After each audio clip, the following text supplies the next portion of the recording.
bersama kita sudah ada Ustazana Ustaz Safi Saleh. Mudah-mudahan beliau sudah di rumah sehingga beliau bisa memandu kita membaca ayat-ayat suci Al-Quran dengan benar, dengan tahsin, dengan tartil, sehingga kita juga nanti bisa membacanya masing-masing di rumah kita masing-masing, ayat-ayat suci Al-Quran dengan benar. Apalagi Bapak Ibu semuanya, tinggal beberapa hari lagi kita akan masuki bulan suci Ramadan. Bulan suci Ramadan adalah bulannya Al-Quran. Itu sebabnya Bapak Ibu sekalian sedapat mungkin di dalam bulan suci Ramadan tadaruslah. Kalau bisa usahakan targetnya minimal selama satu Ramadan 1 kali tamat Al-Qurannya, tadarusnya. Kalau bisa lebih cepat lagi bacanya, kalau bisa per 10 hari tamat 1 Al-Quran, sehingga selama 1 bulan Bapak Ibu bisa tamat 3 kali. Nanti kita untuk tadarusnya dan untuk tadarus dan tadaburnya yang ayat per ayat, kita akan lakukan setiap hari dari pagi dan petang hari. Seperti tahun-tahun sebelumnya, yaitu kita mulai pada pagi hari setelah salat subuh, jam 5.15. Jadi kita ambil jam 5.15 karena kebanyakan kalau misalnya Ramadan orang salat di masjid. Jadi kita beri kesempatan jalan dari masjid pulang ke rumah ya, katakanlah 5.15. Kalau terlalu pagi juga banyak yang sudah berangkat ke kantor. Ini insya Allah kita akan memulai nanti kalau Ramadan, 1 Ramadan 5.15 dan petang harinya jam 4.30, setengah 5 sampai menjelang berbuka puasa. Dan jemaah sekalian, kapan kita mulainya? Kita mulai sesuai dengan pemerintah atau kerajaan. Jadi kita kalau di Indonesia kita mulai sesuai dengan pengumuman pemerintah. Jadi kalau pemerintah mengatakan hari Rabu tanggal 23 Maret kita sudah berpuasa, berarti tanggal 23 subuh kita sudah mulai tadarus atau tadabbur secara bersambung setiap hari sampai tanggal 30 atau 29 Ramadan. Kalau seandainya kerajaan atau pemerintah mengumumkan bahwa kita akan berpuasa pada tanggal 24, ya berarti kita mulai pada hari Kamis subuh. Jadi supaya kita seragam, yaitu kita mulai sesuai dengan pemerintah. Tetapi Bapak Ibu sekalian yang ingin berpuasa sesuai dengan kelompoknya, sesuai dengan organisasinya, mungkin ada yang lebih awal seperti Muhammadiyah, itu kita hormati dengan setinggi-tingginya. Silakan, tetapi untuk majelis kita di sini kita seragamkan sesuai dengan pengumuman pemerintah. Baiklah Bapak Ibu sekalian, kita akan masuk ke surat Al-Mursalat. Seraya mempersilakan kepada Ustazana Ustaz Safi Saleh untuk membacakan kepada kita dan kita ikuti bersama-sama dengan tertib, yaitu ayat 11 sampai ayat yang ke-20. Baiklah Bapak Ibu sekalian, kepada Ustazana Ustaz Safi Saleh dari Singapura, kita persilakan dengan segala hormat kepada Ustaz. Alhamdulillah, alhamdulillah. Assalamualaikum warahmatullahi wabarakatuh. Waalaikumsalam warahmatullahi wabarakatuh. A'udzu billahi minasy syaithanir rajim. Bismillahirrahmanirrahim. أعوذ بالله من الشيطان الرجيم بسم الله الرحمن الرحيم وإذا الرسل أقتت لأي يوم أجلت وإذا الرسل أقتت لأي يوم أجلت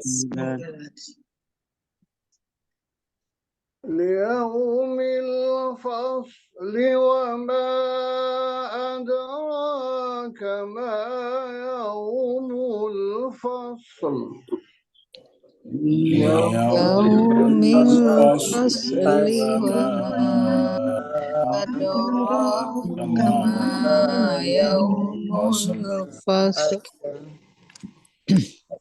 ويل يومئذ للمكذبين ألم نهلك الأولين ويل يومئذ للمكذبين ألم نهلك الأولين ثم نتبعهم الآخرين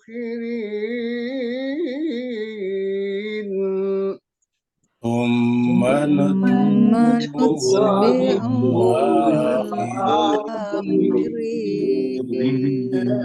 الآخرين كذلك نفعل بالمجرمين كذلك نفعل بالمجرمين ويل يومئذ للمكذبين ويل للمكذبين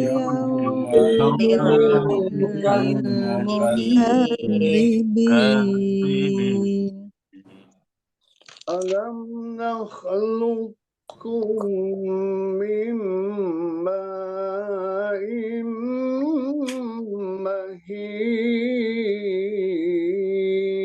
مهين ألم نخلقكم من ماء مهين صدق الله العلي العظيم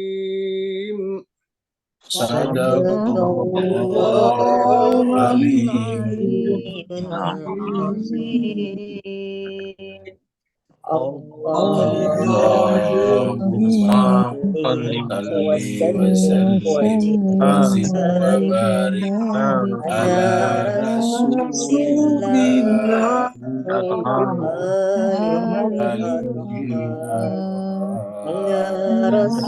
على رسول الله وآله الأطهار اللهم صل على محمد وآل محمد اللهم صل على محمد وعلى محمد اللهم صل على محمد وعلى محمد عجل فرجه الشريف. Terima kasih banyak kita haturkan kepada Ustazana Ustaz Safi Soleh dari Singapura. Kehadiran beliau bersama dengan kita selalu menunjukkan bahwa kita walaupun berbeda negara benar-benar adalah satu iman, saudara, dan karenanya majelis kita ini benar-benar terasa adalah majelis lintas negara. Yang berceramah adalah dari Indonesia, yang selalu bacakan kita Al-Quran dengan suara yang indah adalah kebanyakan Ustaz Safi Soleh dari Singapura. Semoga Allah SWT menjadikan ini sebagai pertanda bahwa kita umat Islam adalah cinta persatuan, cinta kemanusiaan, dan selalu kita menginginkan kedamaian di muka bumi ini, karena Allah menciptakan kita sebagai khalifah di muka bumi, khalifatullah fil ardh. Amin. Begitu juga Bapak Ibu sekalian, semoga Bapak Ibu semuanya diberikan keberkahan dengan ayat-ayat yang Bapak Ibu baca. Bacaan-bacanya nanti menjadi wasilah bagi Bapak Ibu sekalian untuk mendapatkan syafaat nanti di yaumil akhirah, di mana pada saat itu tidak ada lagi yang bisa memberikan pertolongan kecuali pertolongan dari Allah SWT melalui insan-insan suci yang telah diutusnya kepada kita sekalian. Allahumma amin. Pada pertemuan yang lalu kita sudah membahas surat Al-Mursalat ayat 1-10. Al-Mursalat dari kata Rasul artinya malaikat-malaikat yang diutus. Kemudian surat ini turun di Mekah, maka kita rasakan tadi ayatnya pendek-pendek sebagai salah satu ciri daripada ayat-ayat yang turun di Mekah. Makanya disebut dengan surat Makkiyah. Jumlah ayatnya ada 50 ayat, dan nomor suratnya adalah nomor 77. Jadi 77. Berarti nanti kita masuk pada juz 30 dimulai dengan surat nomor 78, yaitu surat An-Naba atau yang terkenal dengan surat Ammah karena dimulai dengan amma yatasaalun anin naba'il azim. Mari kita masuk ke ayat-ayat selanjutnya. Pada pertemuan yang lalu kita sudah sampaikan bahwa nanti pada saatnya langit ini terbelah. Langit terbelah bisa bermakna bahwa penghuni alam malakut turun ke bumi terbelah, karena kita tahu bahwa ada insan-insan suci, ada manusia suci yang Allah cintai, yang dia tidak biarkan mati seperti matinya yang lain, tetapi diangkat. Cerita yang paling populer adalah Nabi Khidir dalam Al-Quran. Kemudian yang kedua adalah Nabi Isa diangkat. Dan terakhir terkenal bahwa di dalam Islam juga akan datang seorang pemimpin yang merupakan puncak daripada pelaksanaan keadilan yang disebut dengan Imam Mahdi Al-Muntazar. Biasa disebut dengan Al-Qaim, karena dia akan datang menegakkan keadilan dan menjadi bukti tanda kebesaran Allah Subhanahu wa taala. Pada ayat 9 dan 10 Allah Subhanahu wa taala berfirman, A'udzubillahi minasyaitonirrajim. Bismillahirrahmanirrahim. Wa idzas samaa'u furijat. Dan apabila langit furijat dibelah. Kita sudah sampaikan tadi kata dibelah bisa bermakna bahwa alam malakut turun, karena kata dibelah itu berarti bahwa yang di atas, yang di alam malakut turun ke alam ruang waktu, turun ke bumi, turun ke alam dunia. Maka supaya bisa turun, ya bahasa majazinya, bahasa simboliknya adalah dibelah. Bisa juga bermakna lain, dibelah itu adalah memang hari kiamat. Yaitu pada saat kiamat nantinya, kiamat besar, kiamat kubro, maka alam semesta ini akan binasa, akan hancur. Maka tentu tanda kehancuran itu ditandai dengan terbelahnya alam semesta. Kata terbelahnya alam semesta berarti kemudian alam semesta kembali kepada asalnya, yaitu dia berasal dari ketiadaan dan kembali lagi kepada ketiadaan. Dia ada, alam semesta ada karena diadakan oleh Dia yang Maha Ada. Dengan demikian, ketika alam semesta pernah tidak ada, lalu kemudian sekarang ada, dan nanti kemudian kembali ketiadaan lagi, menunjukkan bahwa alam semesta hanyalah fata morgana saja. Dan nanti di ayat-ayat selanjutnya juga bicarakan tentang fata morgana. Wa idzal jibalu nusifat, dan juga gunung-gunung telah dihancurkan. Jadi gunung-gunung bahkan menjadi debu. Kata menjadi debu itu artinya menjadi tidak ada lagi. Yang namanya gunung bagi bayangan kita adalah keras, kuat, terdiri daripada biasanya batu-batu keras. Bahkan tidak sedikit gunung yang menggunakan batu-batu besi. Maksudnya banyak kandungan biji besinya. Itu sebabnya ada gunung-gunung tertentu yang suka terjadi halilintar atau petir. Karena di sana banyak kandungan besinya. Nah, jemaah sekalian, tetapi pada saat nantinya hari kiamat datang, maka kemudian gunung-gunung itu juga dihancurkan. Bisa juga bermakna bahwa gunung-gunung itu dihancurkan ketika pasangan suci Al-Quran sudah datang, dalam pengertian yang sungguhnya.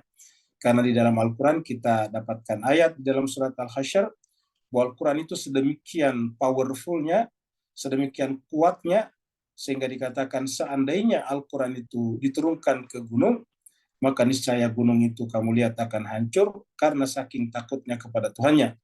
Walau anzalna hadzal qur'ana ala jabalin la ra'aitahu khasyian mutasaddian min khasyiatillah wa tilkal amsalu nadribuha lin-nasi la'allahum yatafakkarun. Tapi itu adalah perumpamaan kata Allah, yaitu menganggap Al-Quran itu begitu powerfulnya sampai gunung-gunung tidak sanggup memikulnya. Sekarang kita masuk pada ayat baru, ayat 11. Ilustrasinya adalah matahari dari dekat. Karena menurut riwayat-riwayat dalam hadis-hadis dikatakan bahwasanya pada saat nanti kita bangkit di padang mahsyar. Kata mahsyar itu artinya tempat berkumpul. Kenapa disebut berkumpul? Karena seluruh manusia dari berbagai macam generasi, dari generasinya Nabi Adam, generasinya Nabi Idris, generasinya Nabi Nuh, generasinya Nabi Hud, generasinya Nabi Saleh, sampai kepada generasi manusia paling akhir. Yaitu sesaat sebelum alam semesta binasa atau hancur. dari generasi pertama sampai generasi terakhir, semuanya akan berkumpul di suatu tempat, karena semuanya benar-benar berkumpul tanpa kecuali, disebutlah dengan al-mahsyar. Mahsyar artinya tempat berkumpul. Lalu kemudian dalam bahasa Melayu kita biasa dikasih kata padang, karena padang itu bayangan kita adalah tempat yang sangat luas. Padang itu adalah bahasa lainnya adalah savana, tempat yang sangat luas, yang datar, yang tidak ada gunung-gunungnya, dan di sana menurut riwayat matahari begitu dekatnya. Tentu saja ini perumpamaan saja. Apa sebabnya? Karena di sana bukan lagi alam dunia yang ada mataharinya seperti kita. Tapi Allah memberikan perumpamaan bahwa pada saat itu manusia semuanya akan menderita karena panas, kecuali mereka yang mendapatkan naungan dari Allah Subhanahu wa taala. Ingat, kecuali yang mendapatkan naungan dari Allah Subhanahu wa taala. Dapat kita bayangkan kalau matahari itu begitu panasnya seperti ini, lalu kemudian jaraknya dari kepala kita sangat-sangat dekat. Nah, ini adalah matahari. Bisa juga matahari di situ bermakna simbolik, yaitu ketika Allah SWT datang, dan pada saat Allah datang, maka justru bagi mereka-mereka yang tidak percaya dulu di dunia, atau tidak mengindahkan firman-firmannya, maka kemudian menjadi menderita. Kenapa? Karena mereka menyadari bahwa di dunia dulu tidak pernah patuh kepadanya, maksiat dan durhaka kepadanya, seperti mana orang bersalah, pencuri misalnya ketika datang polisi, maka pencurinya biasanya justru berkeringat dingin ketakutan. Tapi orang-orang yang benar justru senang, karena dengan datangnya polisi, mereka merasa lebih aman dan lebih terjamin keamanannya. Begitulah juga nanti di akhirat, Allah menyebut dirinya sebagai cahaya. Allahu nurus samawati wal ardh. Allah berfirman di ayat 11, A'udzubillahi minasyaitonirrajim, bismillahirrahmanirrahim. Wa idzar rusulu uqitat. Dan ingatlah pada saat rasul-rasul. Ar-rusul ini adalah rasul-rasul. Uqitat, ditetapkan waktunya. Maksudnya ditetapkan waktunya itu setiap rasul memang ada masanya, ada periodenya, ada periodnya. Ada ada masanya, ada range waktunya, ada time frame-nya masing-masing. Setiap nabi ada time frame-nya masing-masing, dan setiap nabi bertanggung jawab kepada generasinya, kaumnya, masanya masing-masing, masa kerasulannya. Masa kerasulan tidak harus pada saat nabi tersebut hidup. Tapi masa kerasulan itu adalah sejak nabi tersebut diangkat sebagai nabi, lalu kemudian setelah meninggal atau wafat, lalu kemudian diteruskan oleh pengganti-penggantinya. Di dalam Al-Quran disebutkan bahwa rata-rata nabi dan rasul itu penggantinya sekitar 12 orang. Setelah itu kemudian datang lagi nabi selanjutnya. Begitulah seterusnya. Jadi kata-kata masa kenabian itu adalah masa sampai selesai 12 orang penggantinya.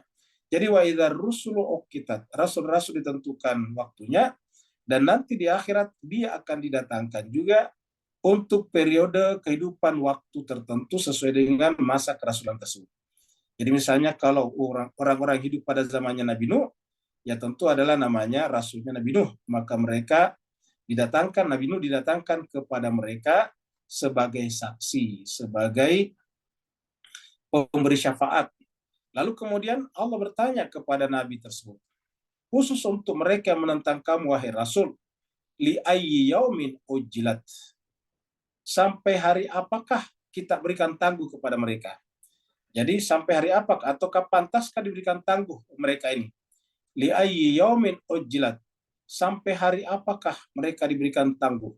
Kata diberikan tangguh itu adalah sebelum mereka dijebloskan masuk ke dalam penjara api yang bernama Jahanam, neraka Jahanam.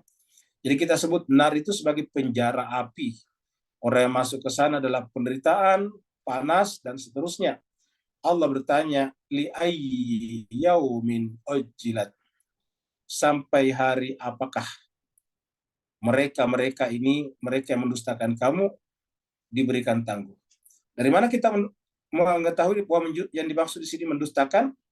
Karena nanti di surat ini, Pak sekalian bisa dicatat, di surat ini, di surat Al-Mursalat, ada nanti ayat yang berulang sampai 10 kali, yaitu wailu yaumaidin lil mukadzibin. Jadi ada beberapa surat yang beberapa ayat itu berulang.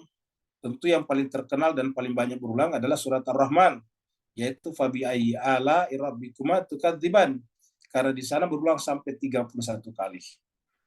Ada juga ayat yang berulang adalah Al-Quran. Walaqad yassarnal Qur'ana fahal mim muddakir. Kita sudah bahas juga dalam surat Al-Qamar.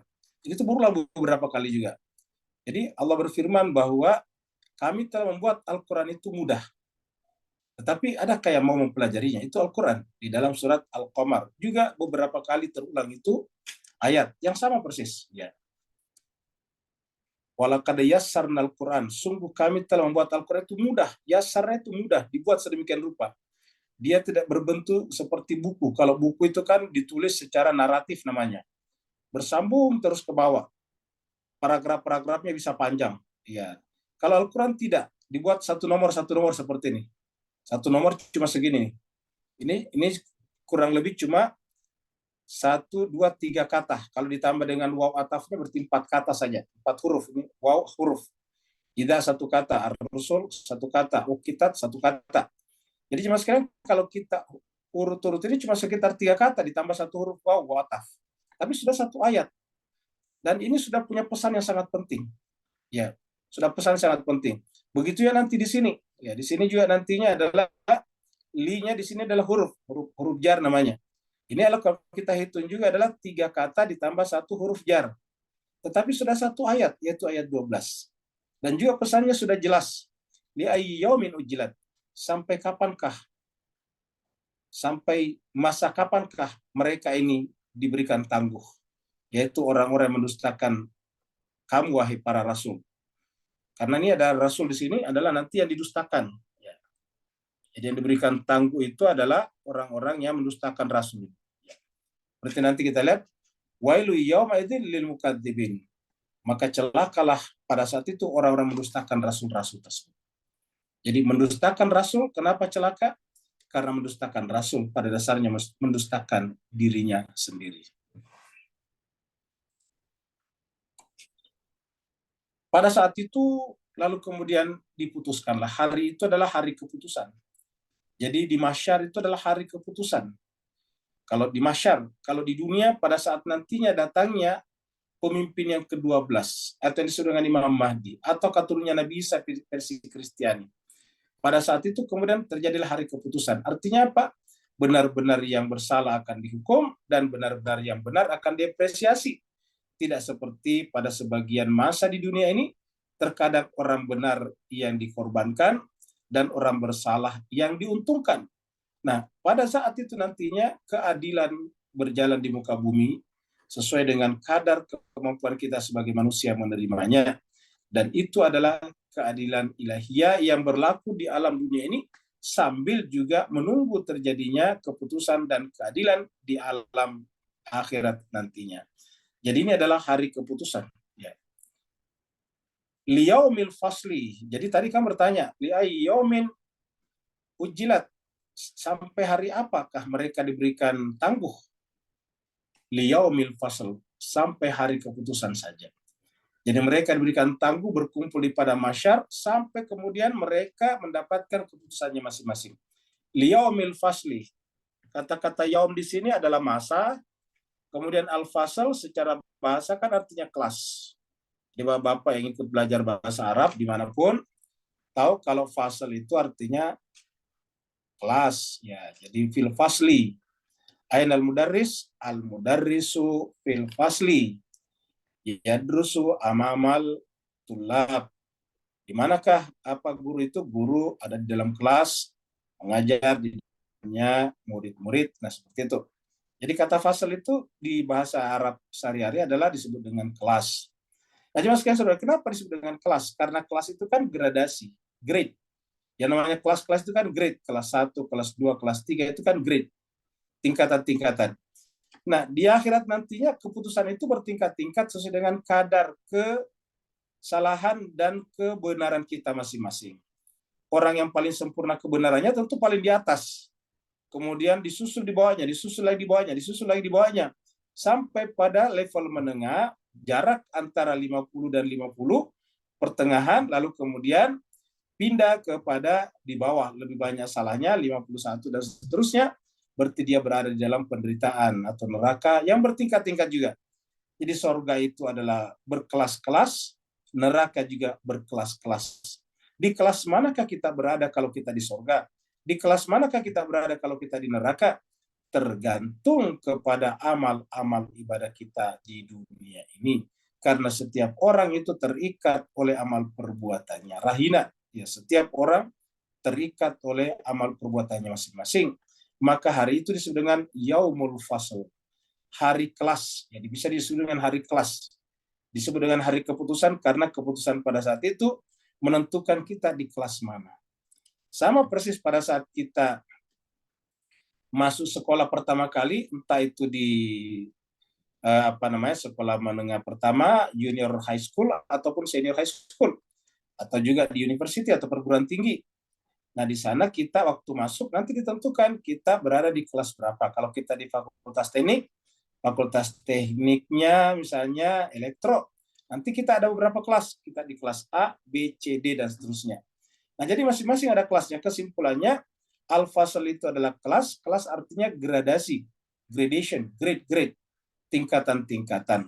Sehingga pada saat itu orang bertingkat-tingkat, sehingga hanya satu yang tidak menyesal pada saat itu, yaitu mereka yang bergelar insan sempurna. Jadi mereka yang bergelar insan sempurna, artinya benar-benar sempurna sesempurna-sempurnanya. Tidak pernah melakukan kemaksiatan, bahkan hatinya sekalipun. Hatinya tidak pernah berpaling sesaat sekalipun dari Allah SWT, sehingga mereka disebut sebagai insan sempurna. Jadi kata sempurna di sini, tubuhnya sama dengan kita, tapi jiwanya sempurna artinya apa? Tidak pernah sedetik pun terpisahkan dengan Allah SWT. Bahkan dalam keadaan tidur pun jiwanya tetap berkomunikasi dan bersatu dengan Allah SWT. Itulah sebabnya di dalam Al-Quran beberapa keputusan penting daripada Nabi dan Rasul yang diterimanya adalah melalui tidurnya.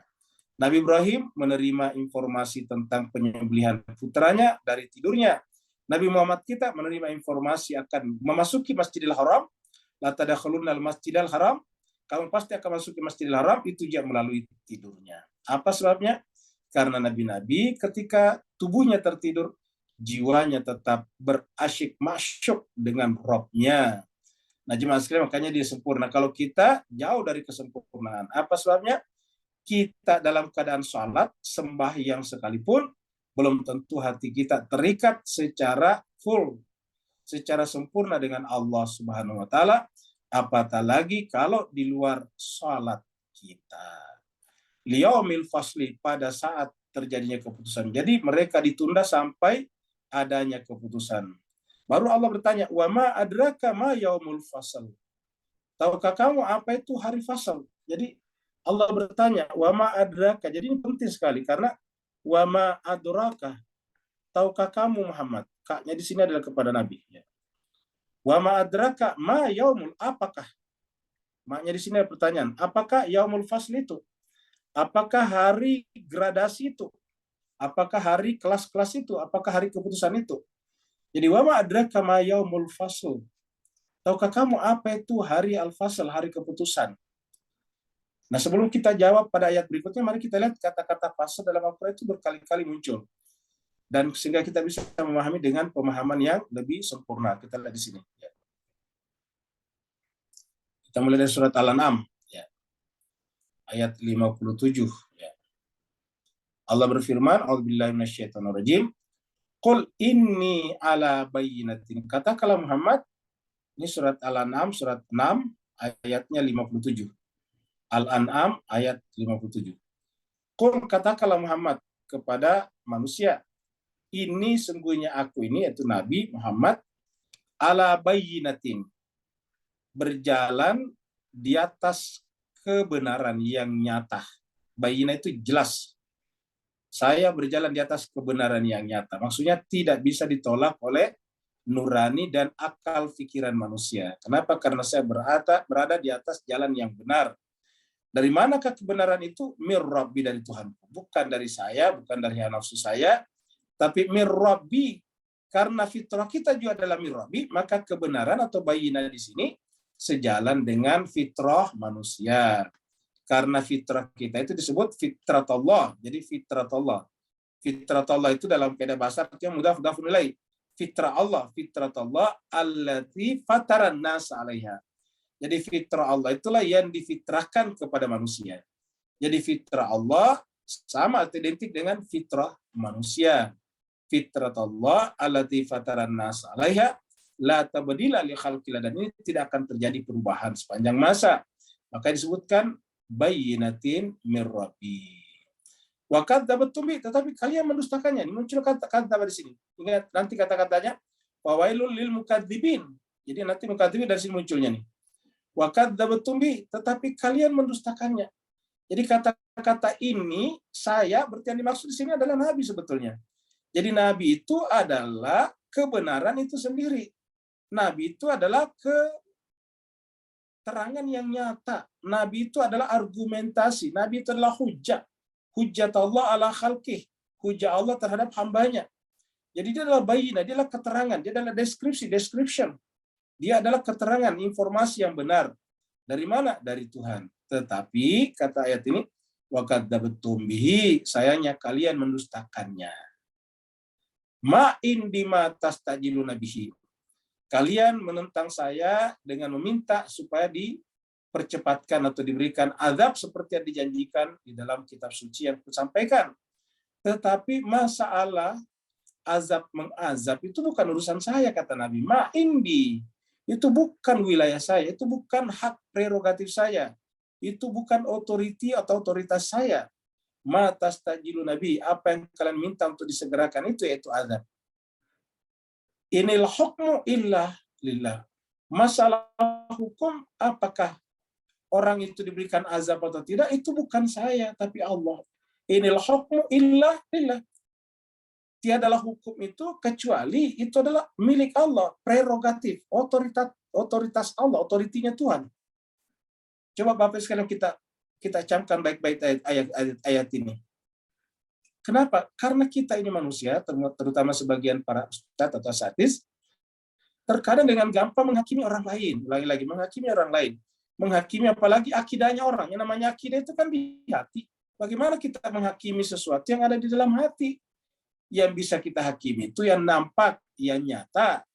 Perbuatan yang ada bukti perbuatannya. Itu baru bisa dihakimi. Dan yang namanya perbuatan, pasti ada pelaku perbuatannya. Walaupun perbuatannya salah, tapi yang dihukum nanti adalah pelaku perbuatannya.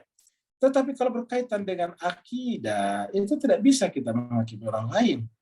Hanya karena melihat misalnya dia mencium tangan ibunya, lantas kita katakan kamu syirik. Itu tidak bisa. Karena mencium tangan ibu itu tidak ada hubungannya dengan syirik. Kalau mencium tangan ibu syirik, ya orang syirik juga kalau mencium hajar aswad.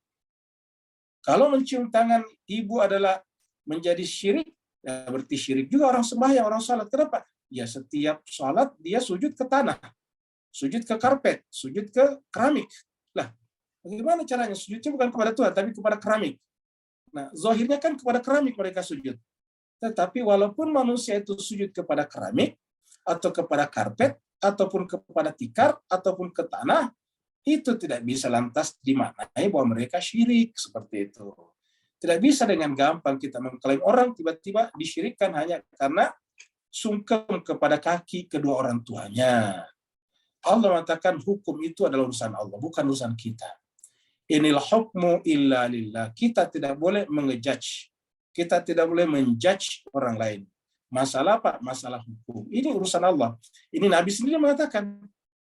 Ini tadi, ma ini bukan wilayah saya, bukan otoriti saya, bukan hak saya, bukan kekuasaan saya untuk memberikan apa yang kalian minta untuk dipercepat. Apa sebabnya? Masalah hukum, penilaian, itu adalah urusan Allah.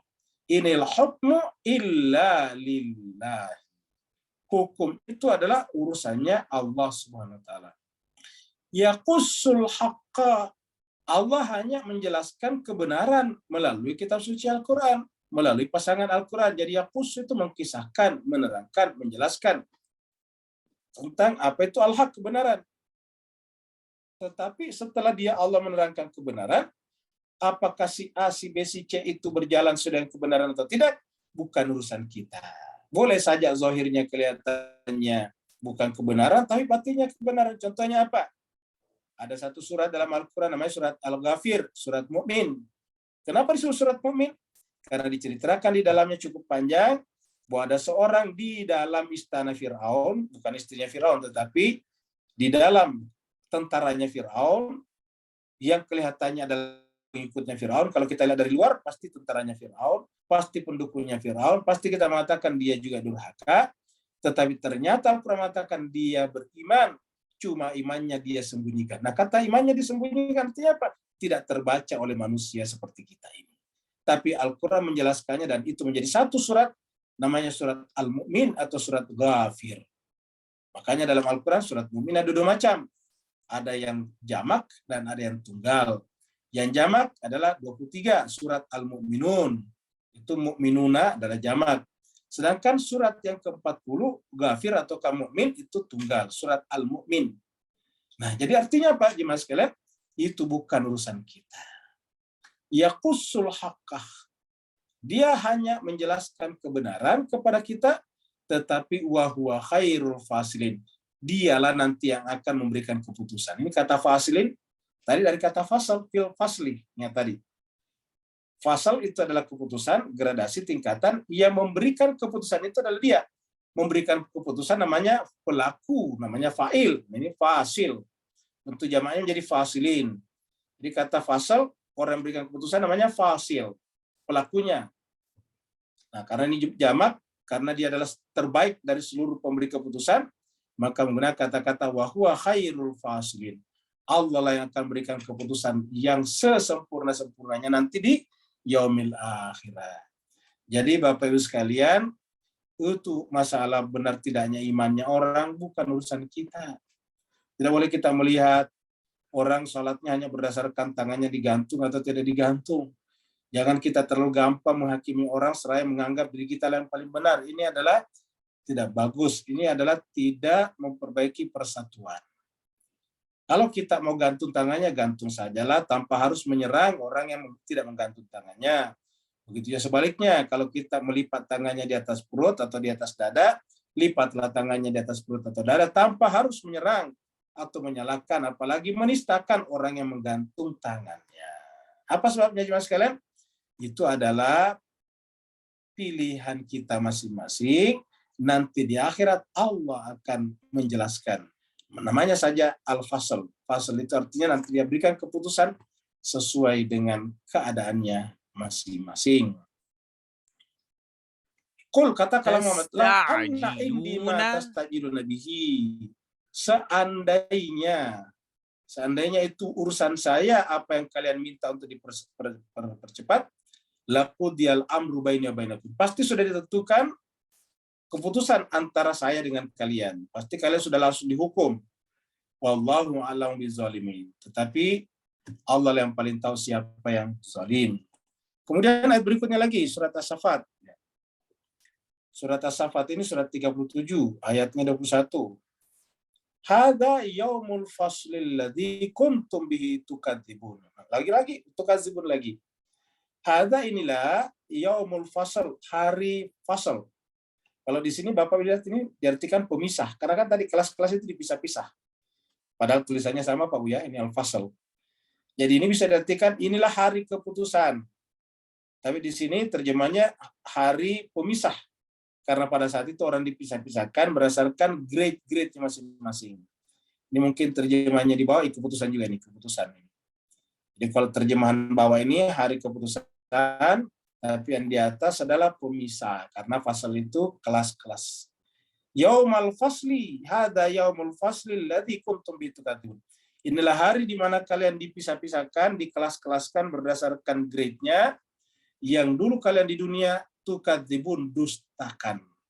Mendustakan hari ini artinya apa? Mendustakan Rasul, karena informasi tentang yaumul fasl ini datang dari Allah melalui Nabi dan Rasul. Seperti itu.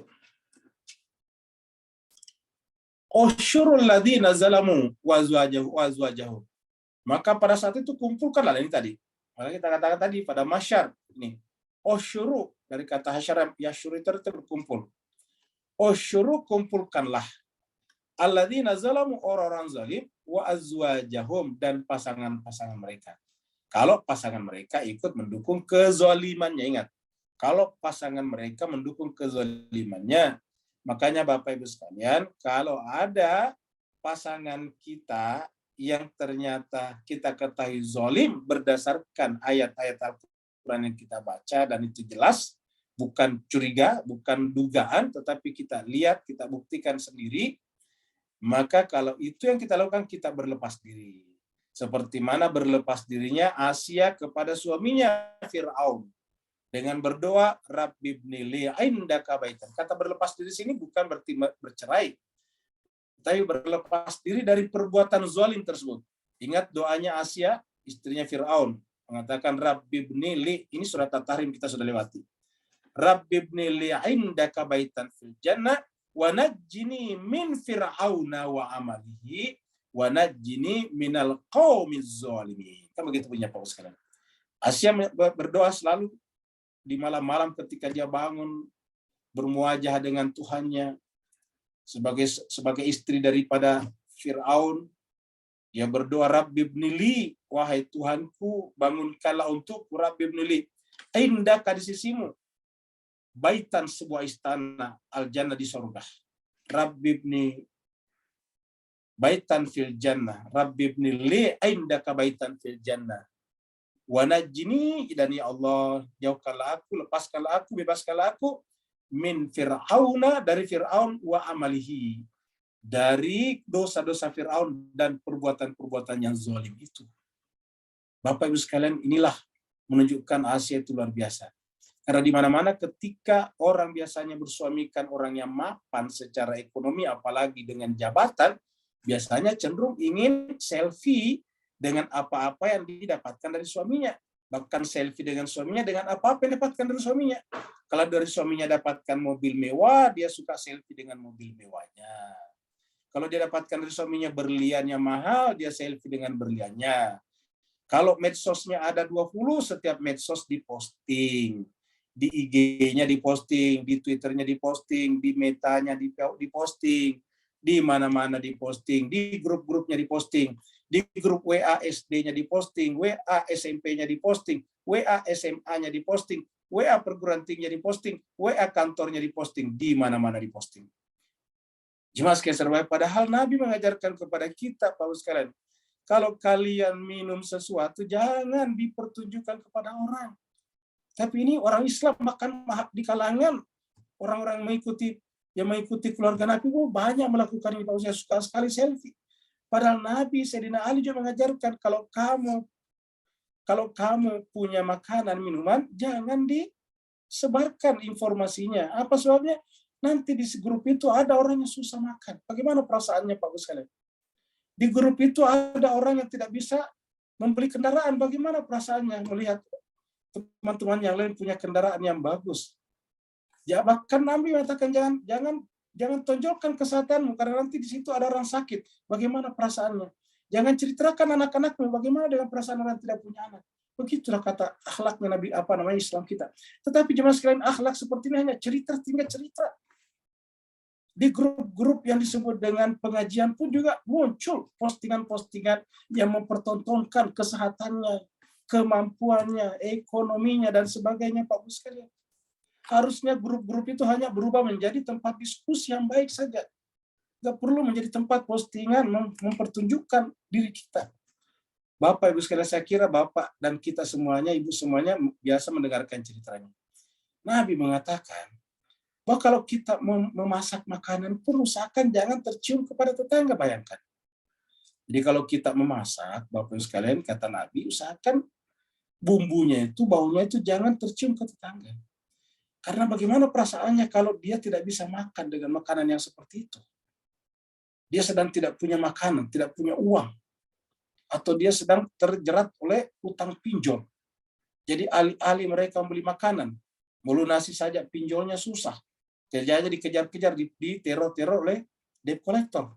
Tiba-tiba kita memperciumkan kepadanya bau masakan yang aromanya merangsang nafsu makan. Sementara mereka tidak bisa makan. Nabi mengatakan kalau itu terjadi, maka kamu harus hantarkan makanan itu kepadanya. Kalau sedikit saja, perbanyak kuahnya, kata Nabi. Bayangkan kamu. Perbanyak airnya, perbanyak kuahnya. Tapi ini sudah dilanggar semuanya, Pak sekalian. Apa-apa diposting di grup jemaah sekalian berbahagia. Dia makan di restoran, minum di restoran dengan minuman yang bagus, diposting di grup. Pertanyaannya Pak sekalian, apakah ada dosa kalau kita tidak memposting ini? Apakah yang kurang sebetulnya? Marilah kita jujur bahwa ini adalah ego kita sebetulnya. Pengen diakui bahwa saya bisa ke restoran ini, saya bisa ke tempat ini, dan seterusnya. Allah mengatakan jangan sampai kita jemaah sekalian melanggar. Inilah adab, inilah akhlak. Dan Nabi mengatakan tidak ada artinya semuanya ini kalau akhlak tidak ada. Nabi mengatakan, Al-Quran mengatakan, ara'aital ladzi yukadzibu bid-din. Sudahkah engkau melihat orang mendustakan agama? Dan nanti kata-kata yang kita ulangi berkali-kali adalah mukadzibin. Fawailul lil mukadzibin. Ara'aital ladzi yukadzibu bid-din. Fadzalika alladzi yad'ul yatim wa la yahuddu 'ala ta'amil miskin. Jadi bagaimana perasaannya anak yatim? Sementara kita mempertontonkan kita dengan anak-anak kita. Si anak yatim merasa, ya Allah, bahagianya orang itu saya tidak punya orang tua, ya Allah. Bukan kesalahan saya, ayah ibu saya meninggal dunia. Bukan kesalahan saya, Tuhan, ayah dan ibu saya meninggalkan saya, menterlantarkan saya seperti ini. Sementara mereka punya orang tua, bagaimana perasaannya Bapak sekalian? Ya. Begitu juga orang miskin, kita mempertontonkan makanan kita, minuman kita. Setiap kita makan, kumpul di restoran. Sesamanya kita orang-orang sama-sama punya duit, kita kumpulkan. Bagaimana perasaannya mereka tidak bisa ikut di grup itu? Jangankan ikut makan di restoran itu, Pak sekalian. Untuk membayar transportasi saja pergi ke tempat itu dia tidak punya sama sekali. Maka jemaah sekalian berbahagia inilah adalah termasuk bentuk-bentuk kezaliman hati kita kepada pihak lain. Allah nanti mengatakan di sana, "Usyurul ladzina zalamu." Kumpulkanlah orang-orang zalim itu. Wazwajahum, dan pasangan mereka. Jadilah seperti istrinya Fir'aun. Walaupun dia istri Fir'aun justru berlepas diri. Rabbi ibnili indaka baitan fil jannah. Bukan justru dibangga-banggakan. Dengan mengatakan saya ini kan istri raja, saya ini adalah istri the king of king. Mesir pula yang pada saat itu merupakan pusat peradaban terbesar di dunia. Tetapi istrinya Fir'aun berlepas diri. Usyurul ladzina zalamu wazwajahum. Wa makanu ya'budun, dan apa saja mereka sembah. Apa artinya mereka sembah? Apa saja mereka agung-agungkan. Ingat mas sekalian, kalau ada yang menonjolkan tas mahalnya, berarti dia menyembah tasnya. Kalau dia menonjolkan, mempertontonkan cincin berliannya, berarti dia menyembah cincin berliannya, jemaah sekalian. Bukan kita dilarang menggunakan seperti itu semuanya, Bapak sekalian. Agama menyuruh kita, tetapi janganlah kita pertontonkan, janganlah kita show of force tentang itu. Apa sebabnya? Karena bagaimana perasaannya orang-orang yang tidak mampu. Bahkan Bapak Ibu sekalian, bagi ikhwan kita di Malaysia dan Singapura, di Indonesia sekarang banyak orang-orang yang sekarang pejabat-pejabat pemerintah kerajaan yang terpaksa dipecat dari jabatannya, diusut harta bendanya hanya karena perbuatan istri dan anak-anaknya. Coba lihat. Hanya karena perbuatan istri dan anak-anaknya. Oleh sebab itulah Al-Quran mengatakan, marilah kita menghindari seperti ini. Jadilah seperti istrinya Fir'aun. Wa azwajahum wa ma kanu ya'budun, dan apa mereka sembah. Min dunillahi, selain daripada Allah. Ini kata-kata selain daripada Allah, apapun yang kita kagumi selain daripada Allah. Dan karenanya fahduhum, Allah mengatakan kepada malaikat-malaikat di sana, fahduhum, guide-lah mereka, bimbinglah mereka kemana? Ila siratil jahim, ke jalan menuju kepada jahanam. Jadi kalau yang lain adalah siratil mustaqim, kalau ini siratil jahim. Jadi ada orang yang menempuh jalan ke siratil jahim, siratal jahim. Kita kembali ke sini Pak. Masih ada tadi sini satu lagi ya. Ini surat Asy-Syura ya. Ayat surat Asy-Musyawarah ini adalah surat yang ke-42 ayat 21. Am lahum syuraka'u syara'u lahum. Apakah mereka punya, apakah sekutu-sekutu sembahan-sembahan mereka selain daripada Allah itu bisa memberikan syariat kepada mereka dalam bentuk agama? Adakah sekutu yang bisa membuat syariat agama yang begitu sempurna? Malam ya'zana billah, sesuatu yang Allah tidak izinkan. Walaula kalimatul fasl. Perhatikan ya sekalian, ada kata-kata kalimatul fasli. Walaula kalimatul fasli. Kalau bukan karena kalimatul fasli. Jadi kalimat itu pernah kita terangkan itu adalah bisa orang. Jadi artinya orang yang kedatangannya memberikan keputusan yang merupakan firman Tuhan tentang kalimatul fasl. Ini adalah orang adalah keputusan akhir daripada sejarah manusia. Jadi laulah kalimatul fasl. Jadi kalimatul fasl bisa bermakna keputusan Tuhan nanti di akhirat, tapi bisa juga bermakna kedatangan manusia suci terakhir tadi yang kita bicarakan. Laqudiya bainahum. Kalau bukan karena yang satu ini, kalimatul fasli, laqudiya bainahum. Pasti sudah diputuskan hukum di antara mereka. Wa inna zalimina lahum adzabun alim. Dan sesungguhnya az-zalimin, orang-orang zalim itu lahum bagi mereka adzabun alim. Ingat Mas kira zalim ini, kalau zalim itu dimulai daripada zalim kepada diri sendiri sebelum kita zalim kepada orang lain. Surat Ad-Dukhan ini ada juga. Inna yaumal fasli miqatuhum ajma'in. Sesungguhnya yaumal fasl, hari fasl itu miqatuhum ajma'in. Pasti akan terjadi pada kita semuanya. Miqat, waktunya akan tiba pada semuanya. Jadi pada saat yaumal fasli, semuanya orang berkumpul di sana tanpa kecuali diberikan keputusan itu. Yauma la yughni maulan an maula syai'a. Pada saat itu harta benda, maula bisa juga teman-teman karib, kawan-kawan karib, pelindung, penolong itu bisa orang, bisa harta. Yauma la yughni maulan an maula. Satu kawan, satu teman itu tidak bisa memberikan efek apa-apa terhadap teman yang lain. Syai'a sesedikit apapun. Walahum yunsarun, dan mereka semuanya tidak bisa ditolong. Ingat, satu kawan tidak bisa memberikan pertolongan kepada kawan yang lain. Kalau di dunia kita sering membanggakan perkawanan kita dengan orang-orang tertentu, maka pada saat itu perkawanan dengan orang-orang tertentu yang dianggap powerful di dunia, di sana tidak bisa memberikan apa-apa lagi. Bahkan wahum lahum yunsar walahum yunsarun. Mereka tidak dapatkan penolong. Satu lagi itu surat An-Naba. Ya, ini surat An-Naba. Surat An-Naba ini ayat 17 ada ayat Inna yaumal fasli kana miqata. Inna yaumal fasli, sungguhnya pada hari keputusan ditentukannya gradasi grade-grade manusia, kana miqata, itu pasti ada saatnya, waktunya sudah ditentukan. Inna yaumal fasli kana miqata yauma yunfakhu fis suri fatatuna afwaja.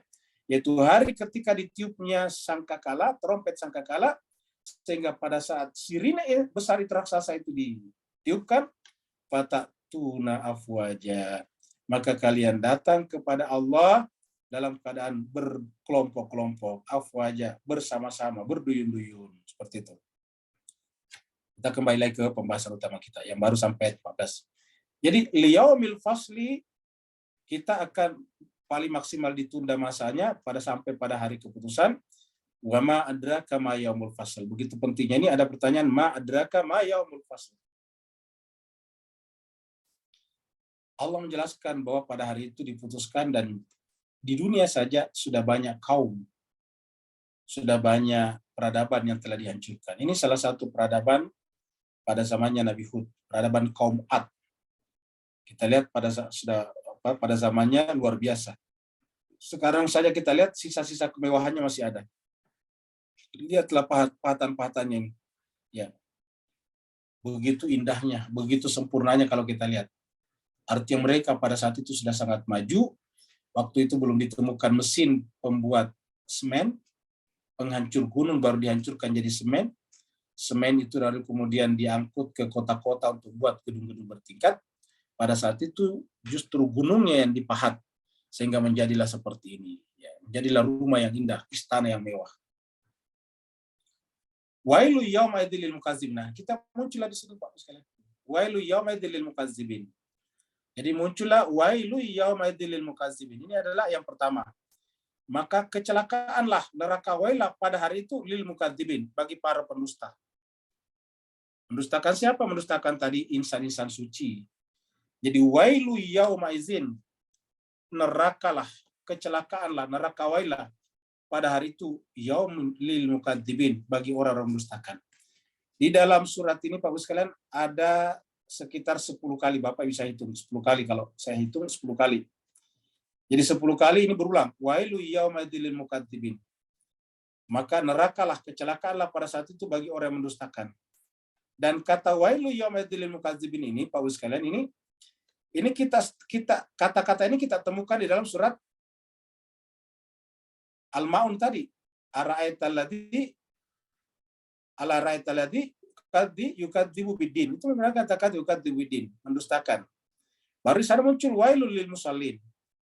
Jadi artinya kalau dia mendustakan atau menolak insan suci, manusia suci, pasangan Al-Quran, walaupun dia salat, ya tetap wailun.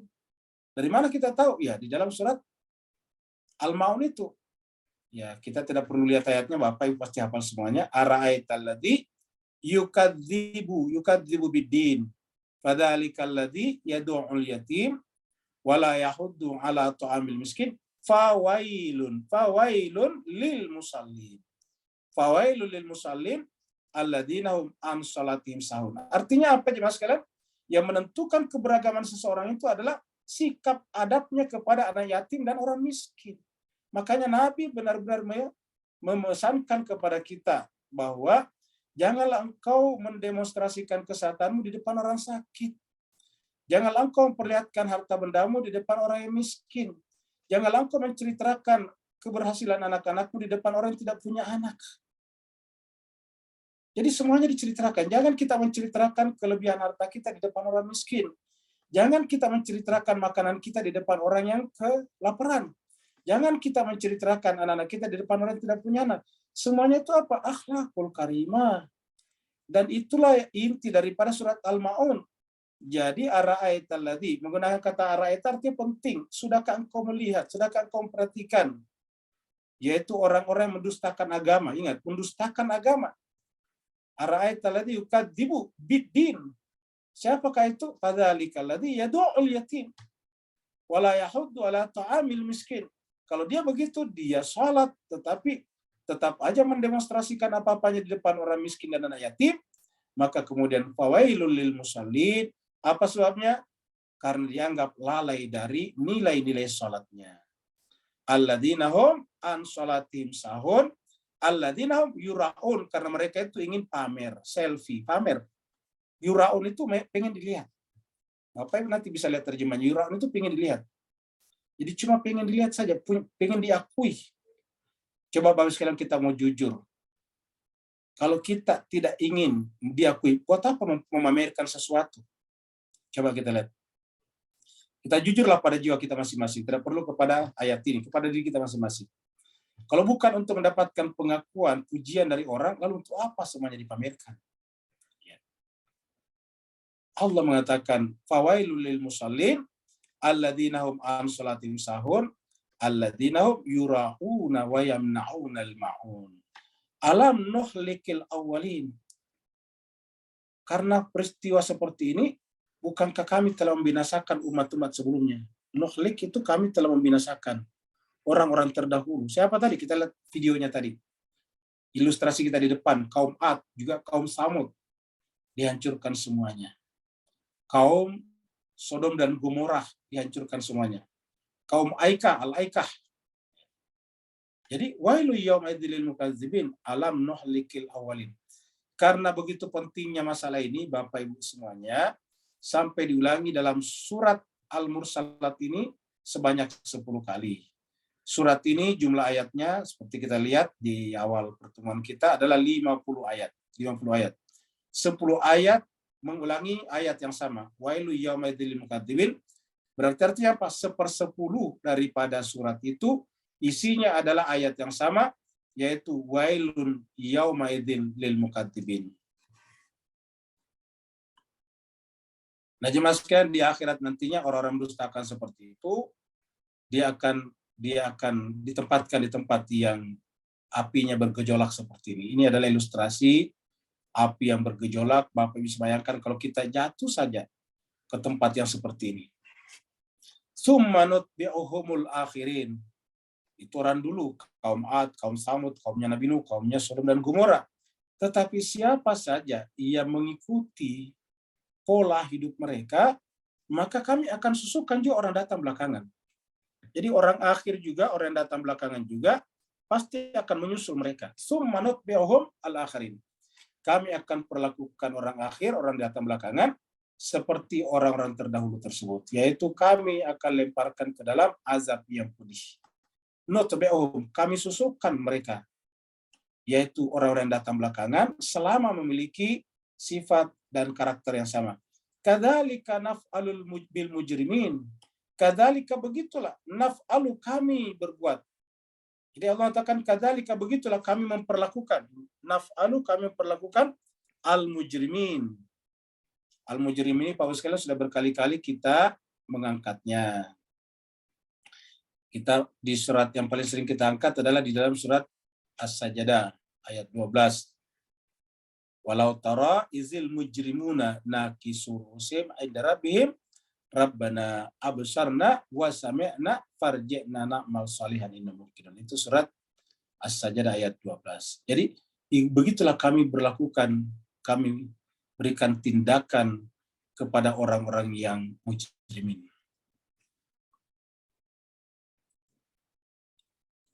Ini bayangkan Pak sekalian kalau ini adalah cairan api. Lalu kemudian kita dibuang ke dalamnya dengan kedalaman yang tidak diketahui kapan ujungnya. Berdasarkan riwayat-riwayat hadis-hadis mengatakan bahwa kalau orang dijatuhkan ke dalam neraka itu jaraknya sekitar 500 tahun perjalanan. Bayangkan 500.000 tahun perjalanan, ada yang hadis begitu. Begitu dalamnya kita masuk ke dalam lembah itu. Bahkan diceritakan bahwa yang namanya orang munafik itu berada di dasarnya di bawah. Ya, bayangkan ini kalau ini adalah api, kemudian kita dijatuhkan ke bawah. Ya, di dalam Al-Quran dikatakan innal munafiqina fid darqil asfali minan nar. Jadi sesungguhnya orang-orang munafik itu fid darqil asfali minan nar. Dia berada di dalam kerak api neraka yang paling bawah. Fid darqil asfali minan nar. Dia akan dibuang ke dalam kerak api neraka yang paling di bawah. Aspal itu bahasa kita aspal kan, aspal itu bahasa Arab artinya paling di bawah. Kebetulan menggunakan aspal bahasa Melayu juga artinya yang diinjak, ya yang injak. Yang kalau kena api panas sekali. Jadi dark asfali minan nar. Di kerak, jadi dark itu kerak neraka paling di bawah. Makanya ada kata-kata asfala safilin di tempat yang serendah-rendahnya.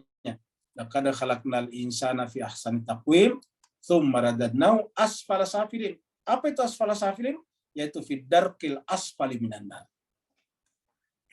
Makanya wailu yauma idzil lil mukazzibin. Diulangi lagi, sudah yang kedua kalinya.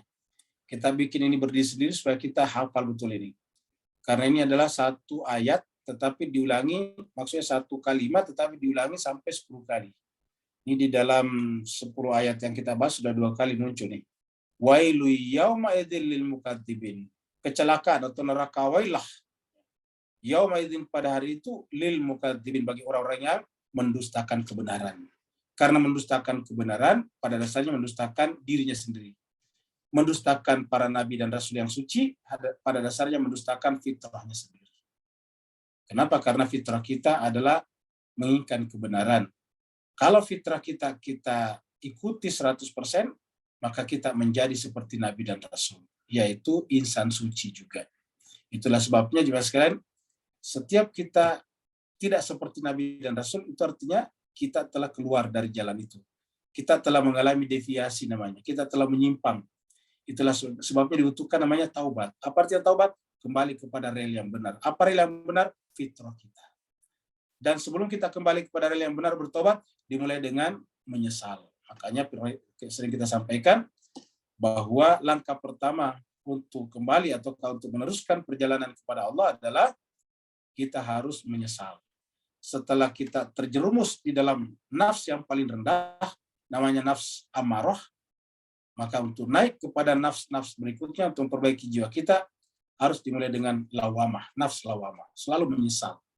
Karena dengan menyesal artinya kita mengakui bahwa yang kita lakukan selama ini salah, dan kita ingin kembali kepada fitrah kita.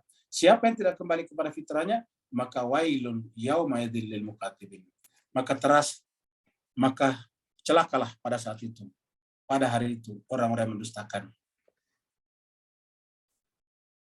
Allah mengingatkan kita tentang diri kita yang tidak berdaya. Ini berkali-kali dalam Al-Quran tentang kita itu dari tempat yang paling rendah.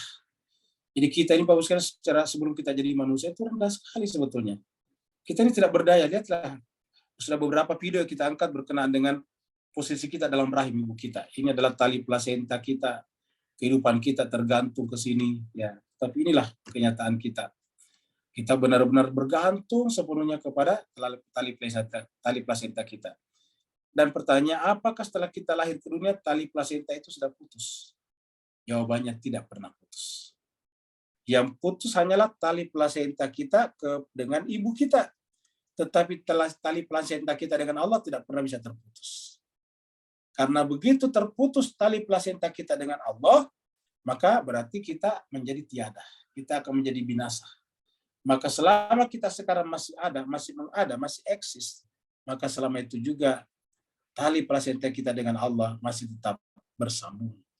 Tinggal apakah kita menyadari kebersambungan itu atau tidak. Alam nakhluqukum mim ma'in mahin. Allah mengatakan, kok kenapa kalian mendustakan ajaran Allah? Kenapa kalian mendustakan ajaran Nabi yang merupakan utusan Allah? Kenapa kalian mendustakan fitrah kalian sendiri? Padahal kalian itu secara fisik, secara tubuh, secara jasmani, itu sebetulnya rendah sekali. Alam nakhluqukum mim ma'in mahin. Bukankah kami yang menciptakan kalian dari air yang hina? Mim ma'in mahin. Kami menciptakan kalian dari air yang hina. Apa sebabnya? Karena air yang merupakan cikal bakal manusia tidak ada nilainya sebelum jadi manusia. Kalau ayam masih ada nilainya, telur itu sebelum jadi ayam masih bernilai, Pak Bu sekalian. Telur ikan bernilai sebelum jadi ikan. Telur ayam masih bernilai sebelum jadi ayam. Tetapi bagaimana dengan manusia? Kami menciptakan manusia min ma'in mahin, dari air yang hina. Ya. Min ma'in mahin, dari air yang sangat hina. Nah, Mas sekalian, setelah kita seperti sekarang, tiba-tiba kok lupa kepada Allah, mendustakannya. Pada tubuh kita ini kalau jiwanya sudah tidak ada, fitrahnya sudah keluar, kita kembali lagi jadi jasad namanya, jadi mayit. Nah, ketika kita jadi mayit, terasalah menjadi hinanya. Kenapa? Karena begitu hinanya mayit, sehingga kemudian dia harus dikembalikan ke tanah. Karena kalau disimpan itu busuk, bau. Jadi dia adalah sangat hina. Maka kemudian harus dikembalikan ke tanah. Bahkan jemaah sekalian berbahagia dalam beberapa mazhab, kalau kita habis memegang mayit, jasad harus disuruh mandi wajib, mandi besar. Coba. Kenapa misalnya hewan-hewan yang merupakan bangkai tidak boleh dimakan, haram? Ya karena dia bangkai. Nah, Allah menjelaskan bahwa sebetulnya posisi kebangkaian kita sama dengan mereka. Bahkan Allah menjelaskan dalam Al-Quran, orang yang menggibah dan mentajasus orang lain sama dengan memakan daging bangkai. Artinya apa? Kita harus jijik terhadap bangkai itu. Dan kita, Pak Bu sekalian, kalau fitrah kita sudah keluar dari tubuh kita, jiwa kita sudah tidak ada, maka kita tidak lebih daripada satu bentuk bangkai saja. Makanya Allah mengatakan, alam nakhluqukum min ma'in mahin. Bukankah kami yang menciptakan kalian dari air yang hina? Faja'alnahu fi qararin makin. Lalu nanti ditempatkan di tempat yang kokoh, yaitu di dalam rahim ibu kita. Kita lihat sebelumnya, video kita sebelumnya, bahwa tiba-tiba dari rahim, dari dinding rahim itu keluar semacam tangan untuk menempel ke dalam janin yang baru masuk ke rahim tergantung itu. Lalu terbentuklah tali plasenta yang menyebabkan janin itu berkembang dan berkembang terus-menerus sampai saatnya kemudian lahir ke dunia.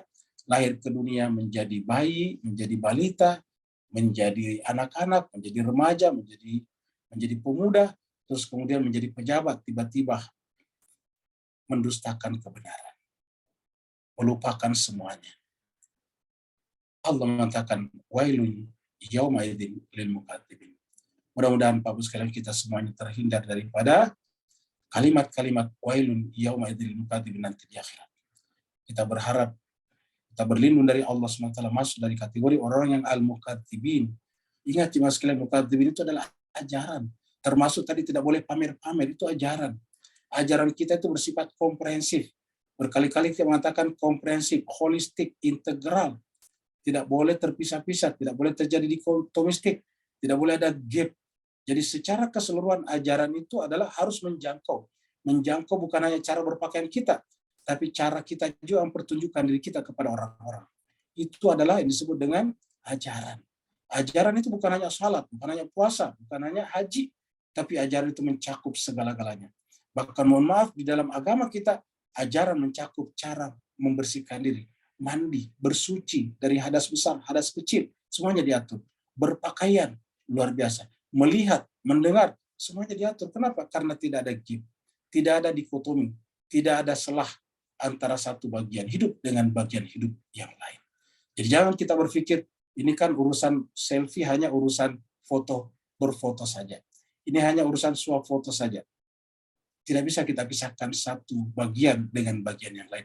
Ini adalah satu kesatuan. Maka Bapak Ibu sekalian yang berbahagia, marilah kita berjanji di depan Allah untuk mengurangi cara-cara kehidupan kita seperti itu. Karena sebetulnya tanpa kita rasakan, tanpa kita sadari, kita terseret oleh langkah-langkah syaitan. Karena siapa kira-kira memulai bentuk-bentuk selfie seperti ini? Tentu orang lain yang justru tidak beragama. Seperti mana kita dikatakan dalam Al-Quran, wala tattabi'u khutuwati syaitan innahu lakum aduwwun mubin. Jangan pernah mengikuti langkah-langkah syaitan, karena sungguhnya syaitan itu adalah musuh yang nyata bagi kamu. Terima kasih banyak. Walafu minkum. Mohon maaf atas segala kekurangan, terutama kalau nada-nadanya tadi agak tinggi, karena Bapak sekalian dunia kita sekarang dunia selfie. Tetapi di tengah-tengah selfie sekarang, mohon maaf, jiwa manusia rapuh. Dengan gampang mempertontonkan kehebatannya, hartanya, tetapi dengan gampang sudah rapuh sekali. Kita lihat, dengan gampang menggebukin orang, memukul orang sampai orang mati misalnya. Kemarin baru kita dapatkan informasi, mahasiswa yang sebentar lagi akan diwisuda. Bayangkan Pak sekalian. Entah kenapa tiba-tiba loncat dari gedung berlantai 18. Tidak tanggung-tanggung, mahasiswa loh Pak sekalian. Mahasiswa artinya orang yang well educated. Dan sekolahnya bukan kampus kaleng-kaleng. Universitas Indonesia yang terbesar di Indonesia di Mas sekalian. Tapi kok bisa begini? Ini menunjukkan bahwa di tengah-tengah budaya selfie kita ada kerapuhan dalam jiwa manusia sekarang. Dan agama datang justru untuk menguatkan jiwa kita masing-masing, tapi tergantung kepada kita mau ikuti atau tidak. Mudah-mudahan pengajian demi pengajian kita di sini, tadabbur demi tadabbur kita di sini, bisa memperkokoh jiwa-jiwa kita masing-masing. Terima kasih banyak yang mau bertanya, dipersilakan. Waalaikumsalam. Waalaikumsalam warahmatullahi taala wabarakatuh. Silakan Pak. Alhamdulillah, barakallahu fiik.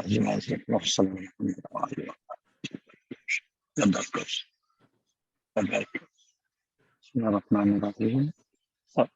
Bila Ustaz kupaskan ayat 21 kalimat fasli, kemudian hari ini ayat 15-16, maka apakah tersirat dia dalam ayat 9-10 bahawa saat terbelahnya langit lalu turun penyelamat kita Al-Mahdi alaihissalam, maka hancurlah kerajaan-kerajaan betapa kukuh pun. Boleh ditafsirkan begitu Ustaz? Afwan barakallahu fiik. Baik, terima kasih banyak Pak. Sebelum kita bicarakan tentang kedatangan insan suci terakhir, mulai daripada datangnya Nabi Isa, datangnya Mahdi, kemudian Nabi Isa, maka ada yang mengatakan Nabi seperti Nabi Khidir sangat mungkin juga muncul pada saat itu. Kita menjelaskan dulu tentang rapuhnya peradaban manusia. Ingat, rapuhnya peradaban manusia. Saya bercerita sedikit tentang peradaban dunia sekarang. Mungkin Bapak Ibu ada yang mengikuti berita bahwa dalam jangka 1 minggu saja di Amerika dan Eropa itu ada beberapa bank yang kemudian runtuh, kolaps. Ya, pilot, bankrupt. Terpaksa harus di bail out oleh pemerintah, ditalangin oleh pemerintah, oleh kerajaan.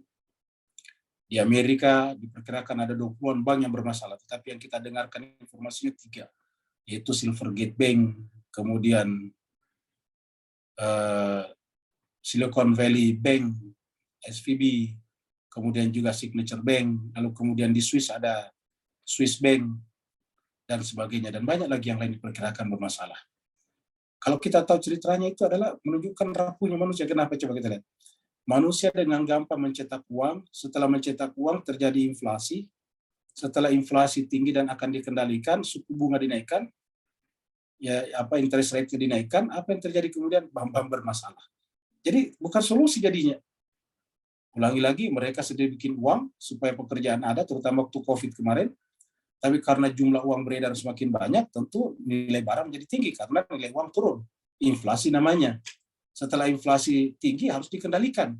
Karena inflasi itu adalah artinya apa? Inflasi itu artinya merampok harta benda manusia. Karena kalau inflasi artinya apa? Nilai uang kita turun. Berarti kekayaan kita menjadi berkurang. Kemampuan kita membeli barang menjadi sangat sedikit karena barang menjadi mahal. Jadi inflasi itu adalah perampokan secara silent perampok gitu. Merampok kita secara diam-diam tanpa kita sadari. Maka kerajaan atau pemerintah berusaha untuk mengendalikan inflasi. Caranya bagaimana? Menaikkan suku bunga. Interest rate dinaikkan. Tetapi apa yang terjadi setelah suku bunga dinaikkan? Bank-bank kewalahan. Kenapa? Tidak ada kreditur yang mengambil uang di bank. Tabungan menjadi banyak, tapi bagaimana membayar interest rate-nya? Tidak ada yang mengambil uang. Kenapa tidak ada pengusaha yang mengambil uang di bank? Karena rate-nya tinggi. Bunganya tinggi. Interest-nya tinggi. Siapa mau mengambil uang dengan rate yang tinggi? Tadinya cuma 1%, sekarang tiba-tiba menjadi 4,sekian%. Ya. Nah, akhirnya kemudian tidak ada yang mengambil uang di bank. Banknya kewalahan. Akhirnya bankrupt, violate. Seperti ini yang terjadi di mana? Di Amerika, di Eropa, di mana-mana. Ya. Bahkan kita lihat di Lebanon, orang-orang terpaksa harus merampok banknya untuk mengambil uangnya sendiri. Karena tidak ada lagi uang. Di Nigeria juga kita dengarkan baru kemarin. Artinya apa? Begitu rapuhnya peradaban manusia, jemaah sekalian. Lagi-lagi begitu rapuhnya peradaban manusia. Ya, manusia tidak pernah bisa keluar dari masalahnya. Solusinya menjadi masalah baru lagi. Jadi mereka bikin masalah, kemudian membuat solusi, tapi solusinya alih-alih menjadi selesai, tapi justru mendatangkan problem baru seperti itu. Nah, itu adalah manusia. Nah, dengan demikian memang butuh manusia ini yang namanya way out, jalan keluar. Dan jalan keluar yang paling cocok adalah yang sesuai dengan fitrah manusia. Ulangi lagi, sesuai dengan fitrah manusia. Fitrah manusia itu kalau dijalankan dengan benar, dia akan menjadi sempurna. Dan Allah memberikan kepada kita ajaran yang datang kepada manusia sempurna, supaya menyempurnakan fitrah kita masing-masing. Dengan sempurna fitrah kita, maka kita kemudian selalu membuat solusi yang juga menuju kepada kesempurnaan. Bukan justru meruntuhkan peradaban kita sebagai manusia.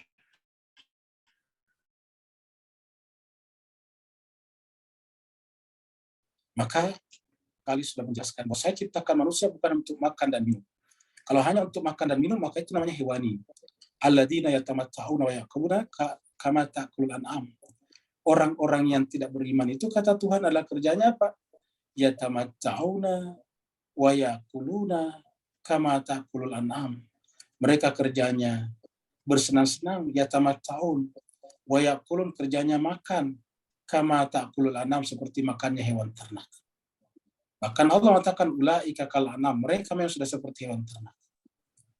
Maka peradaban kita tidak hanya berhenti di situ.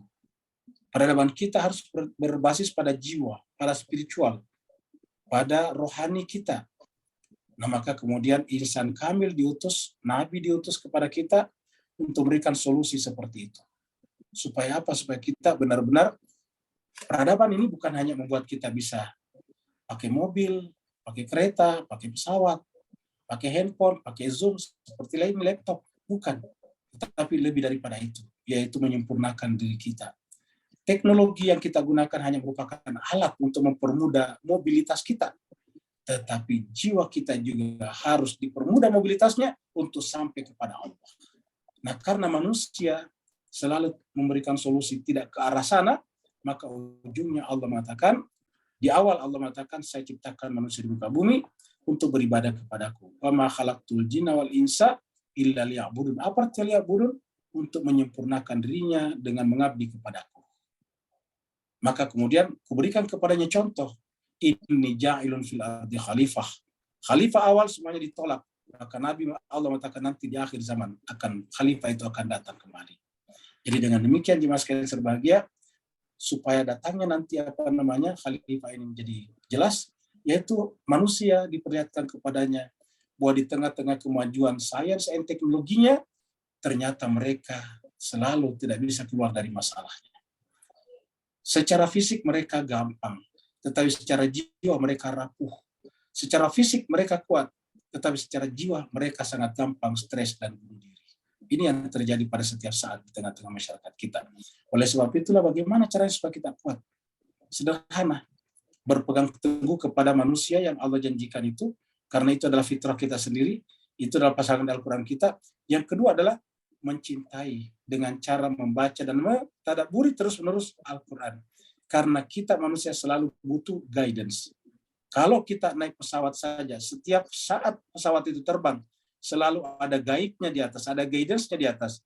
Cara menggunakan tali kalender misalnya, cara menggunakan seatbelt misalnya, cara menggunakan masker kalau terjadi turbulensi misalnya. Kalau untuk itu saja selalu ada peringatan. Padahal itu hanyalah kehidupan dunia. Bagaimana dengan kehidupan jiwa kita yang kita gunakan di dunia dan di akhirat? Maka adalah sangat absurd apabila agama tidak berbicara tentang itu. Maka 3 tadi, pertama kita harus mencari manusia yang merupakan pasangan fitrah kita. Yang kedua, kita juga mencari pasangan kitab suci Al-Quran. Yang ketiga, kita harus mempelajari Al-Quran, membaca, tadarus, dan mentadabburinya terus-menerus. Karena Allah berfirman, afala yatadabbaruna Al-Quran.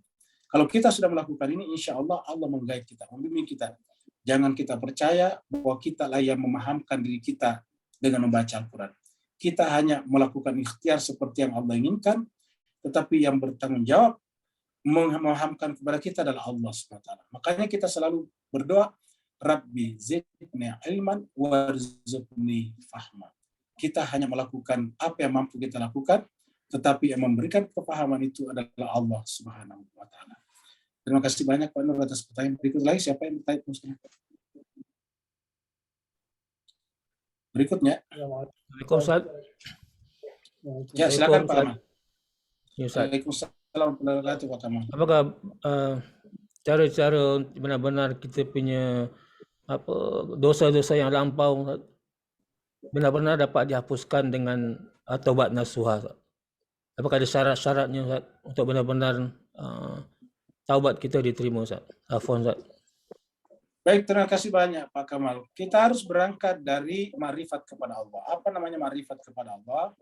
Di antaranya adalah kita mengenal kalau Allah mengatakan dirinya Ar-Rahman, berarti benar-benar dia pengasih. Buktinya misalnya, Allah memberikan hujan kepada siapapun juga. Allah memberikan matahari kepada siapapun juga. Bukan hanya kepada orang beriman, tetapi kepada orang yang menentangnya juga. Orang yang menolak Tuhan juga diberikan kepadanya kehidupan, udara. Artinya semuanya itu membuktikan bahwa ketika Allah mengatakan dirinya Rahman, benar-benar Rahman, yaitu pengasih. Begitu ya kalau Tuhan mengatakan dirinya adalah mengampuni, Ghafur, berarti pasti benar-benar Maha Pengasih. Maka jemaah sekalian berbahagia, karena Allah itu Maha Pengampun, Maha Pengasih, maka janganlah pernah kita berpikir bahwa Tuhan jangan-jangan tidak menerima pertobatan kita. Di dalam surat dalam surat apa namanya?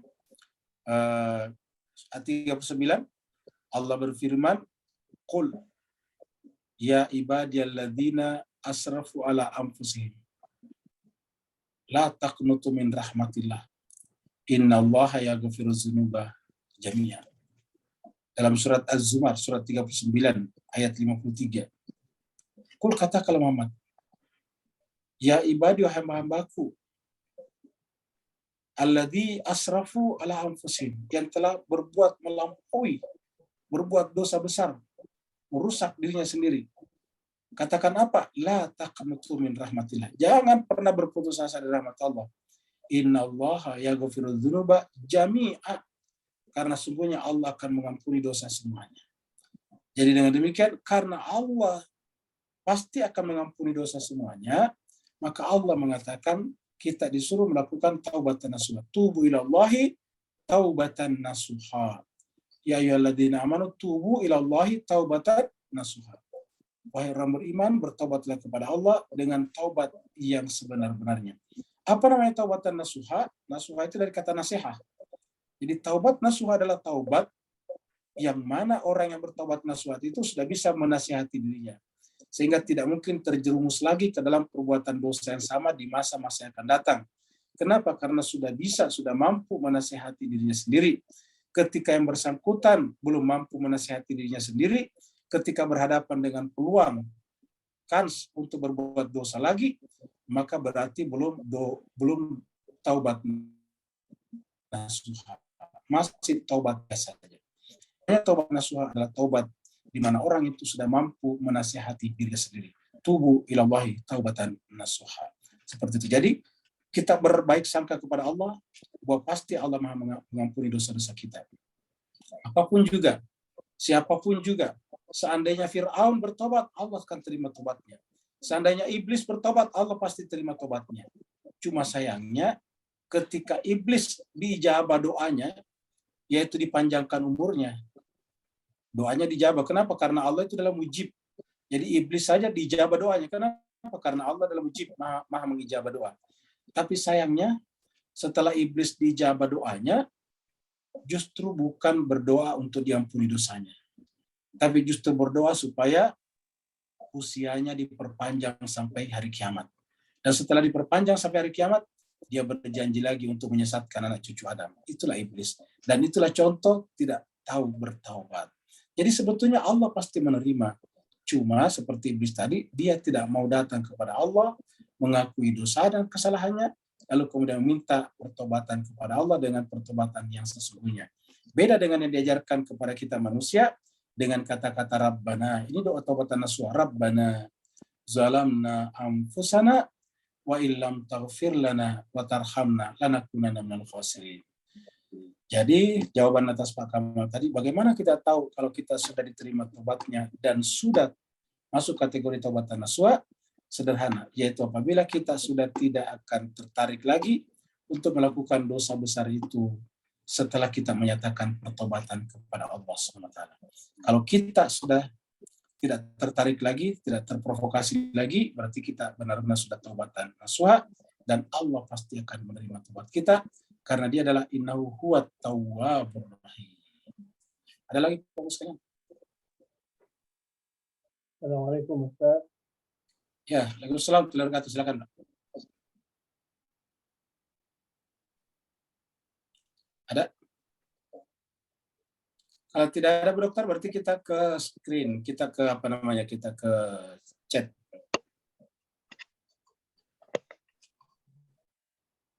Kita pergi ke chat.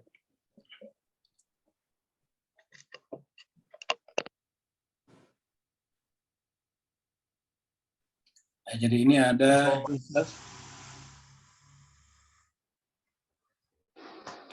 ya dari, kita mulai dari Pak Burhan dulu Pak ya. Pada ayat 29, celaka pada hari itu bagi orang mendustakan itu, wailu yaumaidzin lil mukadzibin. Lil mukadzibin, apakah ya artinya kalangan orang Islam juga? Siapa saja. Jadi kata orang Islam itu bisa, karena dari kalangan orang Islam ini juga banyak. Jadi Islam dan orang Islam berbeda. Kalau Islam itu pasti bagus, pasti benar. Tapi orang Islam belum tentu seperti itu. Yang mencuri orang Islam juga, yang membunuh orang Islam juga, bahkan yang membunuh cucu Nabi orang Islam juga. Jadi orang Islam itu bisa mendustakan, sangat bisa. Ya.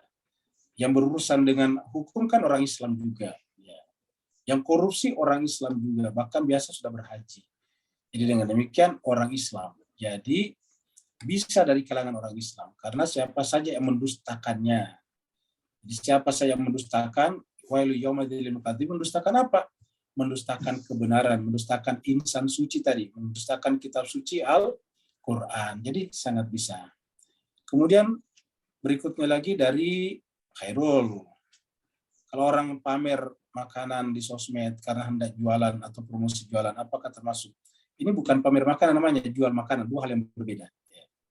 Jadi yang namanya menjual makanan beda dengan pamer makanan. Ya. Kalau pamer makanan itu dia biasanya sudah siap makan di restoran, di terbesar, yang besar, yang mewah. Kemudian setelah itu di foto, swafoto, di situ sudah ada sudah ada makanannya, minumannya yang melesatkan, yang membuat tenggorokan itu naik turun. Ya, kalau kita lihat, kita mau membeli tidak punya uang, ya jangankan punya uang, kita masih teringat dengan pinjol sebentar nelfon kita, ya Jadi oleh sebab itulah Bapak Ibu yang di Singapura dan Malaysia, kalau istilahnya di Indonesia online, pinjaman online, pinjol, singkatan dari pinjaman online. Di Indonesia sekarang banyak pinjaman online dan banyak di Indonesia orang yang terikat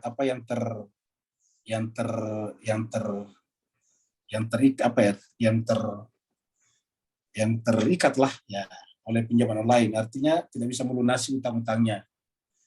Ya, sampai minjam 2 juta, 1 juta, tiba-tiba tagihannya sampai 10 juta, 20 juta, dan sebagainya. Nah, jadi kita singkat kalau di Indonesia namanya pinjol, pinjaman online. Ya, jadi pinjaman online. Nah, jadi kalau menjual bukan. Ya, kalau menjual itu bukan. Makanya orang-orang Madura yang jual sate keliling tidak berdosa juga, karena dia menjual. Gitu. Tidak masuk kategori Nabi tadi, kalau kamu masak, jangan ciumkan aromanya kepada tetangga. Nah, itu tidak termasuk penjual sate, karena kalau penjual sate ya memang jual kamu gitu, bukan pamer-pamer nih gua punya sate banyak, bukan. Tetapi dia melakukan itu karena justru mencari hidup dari situ. Ingat, mencari kehidupan dari situ, seperti itu. Kalau kita tadi yang pamer itu bukan mencari kehidupan dari situ, mencari pengakuan dari situ. Ingat, kalau penjual mencari kehidupan dari situ, kalau pamer, show force adalah mencari pengakuan dari situ. Ya. Jadi oleh sebab itulah dua hal yang berbeda. Jadi silakan Herul terus mempromosikan jualannya. Misalnya Coto Makassarnya, Kondronya, Gogosnya, silakan saja. Yang pasti itu bukan termasuk yang dilarang tadi. Ya. Ada lagi Pak Ustaz? Kalau tidak ada, saya kira kita. Assalamualaikum Ustaz. Waalaikumsalam warahmatullahi wabarakatuh. Silakan Ustaz. Afwan Ustaz, afwan. Ana mohon pencerahan dari Ustaz bahwa di antara ciptaan atau makhluk-makhluk Allah di muka bumi ini adalah yang bernama makhluk manusia atau insan. Sebagaimana yang disebutkan dalam beberapa ayat, walaqad khalaqnal insan fi ahsani taqwim, dan juga walaqad karamna bani Adam, memperlihatkan bahwa manusia adalah merupakan ciptaan Allah yang terbaik dan terindah. Namun apakah hikmahnya bahwa dalam ayat yang ke-20 ini bahwa Allah memulakan ciptaan manusia itu dari air yang hina? Jadi bagaimana penjelasan Ustaz? Afwan. Syukran. Baik, terima kasih banyak Ustaz. Jadi jemaah sekalian, makna ataukah kita hubungkan dua ayat ini jemaah sekalian. Jadi kita hubungkan ayat yang mengatakan tadi, laqad khalaqnal insana fi ahsani taqwim.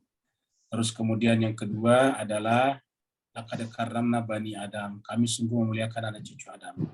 Bagaimana dengan tadi kami menciptakan kalian min ma'in mahin, dari air yang hina. Dari air yang hina. Jemaah sekalian sebagian ini, dan kata-kata min ma'in mahin ini muncul di beberapa ayat dalam Al-Quran, bukan cuma satu. Artinya apa Pak Ustaz Serbagia? Bahwa kalau manusia itu mengabaikan, tidak memperhatikan jiwanya, hatinya, akal pikirannya, maka dia akan menjadi makhluk yang hina. Dia akan menjadi makhluk yang hina. Dan Allah sudah menjabarkan di beberapa ayat dengan kata-kata ulaika kal an'am. Jadi apabila manusia sudah mengabaikan, tidak memperhatikan jiwanya, yang merupakan mahligai daripada kemanusiaannya, yang merupakan jauhar daripada insaniahnya, maka kemudian manusia menjadi kal an'am balhum adal, bahkan lebih sesat lagi. Ayatnya lebih tepat mengatakan walaqad zara'na li jahannama katsiran minal jinni wal ins lahum qulubun la yafqahuna biha walahum a'yunun la yubsiruna biha walahum adhanun la yasma'una biha ulaika kal an'am balhum adal. Sungguh kami akan memenuhi neraka jahanam dari kalangan manusia dan jin. Apa sebabnya? Lahum qulubun. Kami berikan kepada mereka jiwa, kalbuh, la yafqahuna biha, tapi tidak digunakan untuk memahami hakikat dirinya dan hakikat Tuhannya. Lahum a'yunun la yubsiruna biha. Kami berikan kepadanya mata, tapi tidak digunakan untuk melihat. Bahwa semua yang dilihat itu hakikatnya adalah ayat-ayat Allah. La ayatin liulil albab. Lahum azanun la yasma'una biha. Kami berikan kepadanya pendengaran, tetapi tidak digunakan untuk mendengarkan bahwa setiap suara-suara pada dasarnya adalah suara-suara yang datang dari Allah SWT yang merindukan kita untuk kembali kepadanya. Itulah sebabnya di dalam Al-Quran, mujizat-mujizat yang diberikan kepada Nabi, diantaranya misalnya mujizat Nabi Daud dengan burung-burung berzikir bersamanya. Apa artinya burung-burung berzikir bersamanya? Artinya suara-suara itu telah mengingatkannya kepada Allah SWT. Jadi suara burung bagi Nabi Daud bukan suara burung dalam pengertian sesungguhnya, tetapi itu adalah tasbih, itu adalah tahmid, itu adalah takbir kepada Allah SWT. Begitu juga dengan gunung-gunung. Gunung-gunung juga ikut bertasbih bersamanya. Artinya apa? Ketika kita melihat gunung-gunung, sebetulnya yang kita saksikan adalah benda-benda ciptaan Allah SWT yang tak pernah berhenti bertasbih kepadanya. Inilah gunanya kita menggunakan mata dan telinga. Kalau kita sudah melihat seperti ini, akan kembali kepada jiwa kita. Jiwa kita tersambung dengan Allah, barulah kita menjadi laqad karramna bani Adam. Tidak dikatakan laqad karramnal insana, tetapi laqad karramna bani Adam. Ketika dikatakan laqad khalaqnal insan fi ahsani taqwim, tapi ketika menggunakan kata-kata dimuliakan karramna bani Adam. Kenapa bani Adam? Karena Adam adalah manusia suci, adalah nabi. Jadi kapan kita mulia? Apabila kita menyadari bahwa kita adalah putra nabi. Kita adalah putra daripada insan suci. Dan karenanya kita harus mewarisi kesucian itu. Kita harus mewarisi kenabian itu, walaupun kita bukan bergelar nabi. Sebaliknya ketika dikatakan laqad khalaqnal insana fi ahsani taqwim, ahsani taqwim itu postur, susunan, potensi yang paling bagus. Makanya dua kemungkinan, apabila potensi itu, postur itu tidak digunakan benar, summa radadnahu asfala safilin. Dia bisa jatuh ke tempat yang paling rendah. Tapi ketika dikatakan laqad karramna bani Adam, tidak ada ancaman itu lagi. Ketika laqad khalaqnal insana fi ahsani taqwim, ancaman, summa radadnahu asfala safilin illa alladziina aamanu wa amilus salihati falahum ajrun ghairu mamnun. Terima kasih banyak Ustaz dan Ustaz Sabi Saleh yang telah menyempatkan untuk bertanya. Ustaz, syukran. Yang lain lagi masih ada Pak Ustaz? Ustaz mau tanya Ustaz. Ya silakan Beni. Assalamualaikum warahmatullahi wabarakatuh. Waalaikumsalam warahmatullahi wabarakatuh. Tadi mengenai janin itu Ustaz yang di dalam rahim, itu kan kita ditemani dengan tali plasenta itu ya Ustaz. Dan ada juga yang lain yang menemani kita di dalam rahim, yaitu air ketuban, terus lemak, dan darah. Nah tadi kan sewaktu kita lahir, tali plasenta itu akan putus. Nah sebenarnya itu tidak putus yang menghubungkan kita dengan Allah. Nah bagaimana dengan yang lainnya itu Ustaz? Air ketuban sama lemak yang memukusi kulit kita dan darah tadi. Mohon pencerahannya Ustaz, terima kasih. Baik, terima kasih. Jadi sebetulnya yang namanya air ketuban dan sebagainya hanya merupakan lingkungan saja. Seperti mana kita di bumi ini harus dikelilingi oleh udara. Ikan-ikan di laut harus dikelilingi oleh air. Jadi begitu. Jadi sebetulnya seperti itulah. Jadi sebetulnya ikan di laut dikelilingi oleh air, kita hidup di udara dikelilingi oleh udara.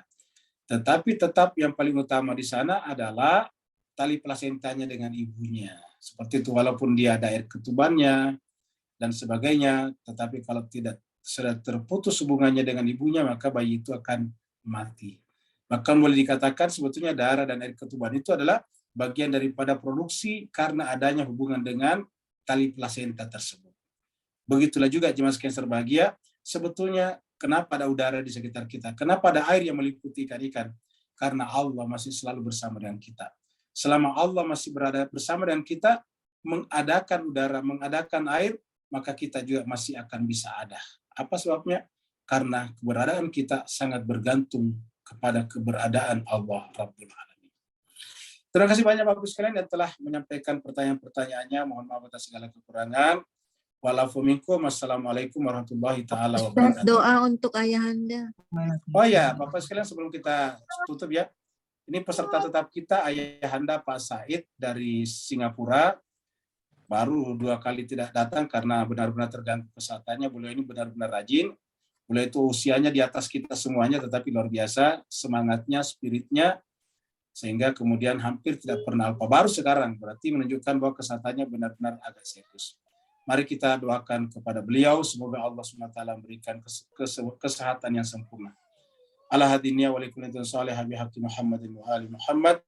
Khususan ya Allah untuk orang tua kami, Ayahanda Bapak Said Saibun yang sedang sakit sekarang ya Allah Tuhan kami, dengan Fatihah kami dan dengan selawat kami, berikanlah kesembuhan kepadanya dengan kesembuhan yang sempurna. Bihaqi Muhammadin wa ali Muhammad. Al-Fatihah ma'as salawat. Allahumma salli ala Muhammad wa ali Muhammad. Allahumma salli ala Muhammad wa ali Muhammad. Allahumma salli ala Muhammad wa ali Muhammad wa ajil faraja sakhri makhraja. A'udzubillahi minasyaitonir rajim. Bismillahirrahmanirrahim. Alhamdulillahi rabbil alamin. Arrahmanir rahim. Maliki yaumiddin. Iyyaka na'budu wa iyyaka nasta'in. Ihdinas siratal mustaqim. Siratal ladzina an'amta 'alaihim ghairil maghdubi 'alaihim waladdallin. Amin. Allahumma rabbana ighfir lana wa liwalidina warhamhum kama rabbayana shighara wa li jami'il muslimina wal muslimat wal mu'minina wal mu'minat al-ahya'i minhum wal amwat bi rahmatika ya arhamar rahimin. Khusus ya Allah untuk orang tua kami, Ayahanda Bapak Said Saibun yang sedang sakit. Allahumma anta syafi la shifa illa bi syifaik. Ya Allah Tuhan kami, Kamulah Tuhan yang Maha Penyembuh. Tidak akan ada kesembuhan kecuali kesembuhan itu datang dari sisi-Mu ya Allah Tuhan kami. Kami mohon kepadamu, berikanlah kesembuhan kepadanya dengan kesembuhan yang sempurna. Angkatlah penyakit dan sebab-sebab sakitnya. Kembalikanlah kesehatannya seperti sedia kala. Angkatlah derajatnya di sisi-Mu ya Allah. Penuhilah kebutuhan lahir dan batinnya selama sakit. Dan kami mohon kepadamu ya Allah Tuhan kami, agar beliau bisa sempurna kesehatannya seperti sedia kala dan bergabung dengan kami di majelis kami ini ya Allah ya Tuhan kami. Allahumma rabbana atina fid dunya hasanah wa fil akhirati hasanah wa qina adzabannar. Sallallahu ala sayyidina Muhammad. Subhana rabbika rabbil izzati amma yasifun. Wa salamun alal mursalin. Walhamdulillahi rabbil alamin. Wa minkum. Assalamualaikum warahmatullahi wabarakatuh. Waalaikumsalam warahmatullahi wabarakatuh. Terima kasih Pak Ustaz. Warahmatullahi wabarakatuh.